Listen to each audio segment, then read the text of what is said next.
কলকাতা থেকে বাড়ি ফেরার পথে এই মুহূর্তে আমরা ফেসে গেছি শক্তিগড় বাজারে। দেখতে পাচ্ছ যতদূর নজর যাচ্ছে শুধু গাড়ির জ্যাম।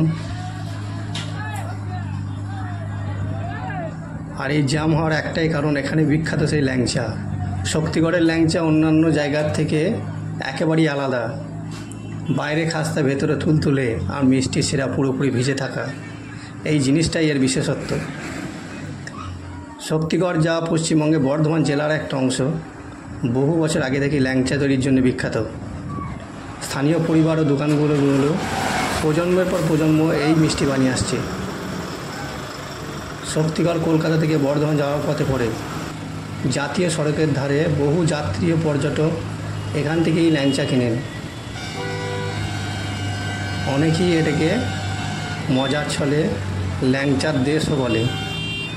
আর দেখতে পাচ্ছ সেই দেশেই আমরা আজকে ফেসে গেছি। যতদূর নজর যাচ্ছে শুধু গাড়ি। জানি না কখন বাড়ি ফিরবো, মনে হচ্ছে যেন রাত 1টাও বাজতে পারে। তবে জায়গাটা খুবই সুন্দর, অনেক দোকান এখানে, বিখ্যাত নাম করা দোকান রয়েছে। ল্যাংচা হাব, ল্যাংচা মহল, ল্যাংচা কুটি, অনেক, সবেতেই শুধু ল্যাংচা ল্যাংচা। ভিডিওটা ভালো লেগে থাকলে অবশ্যই লাইক এবং শক্তিগড়ের ল্যাংচা খেতে কেমন কমেন্ট করে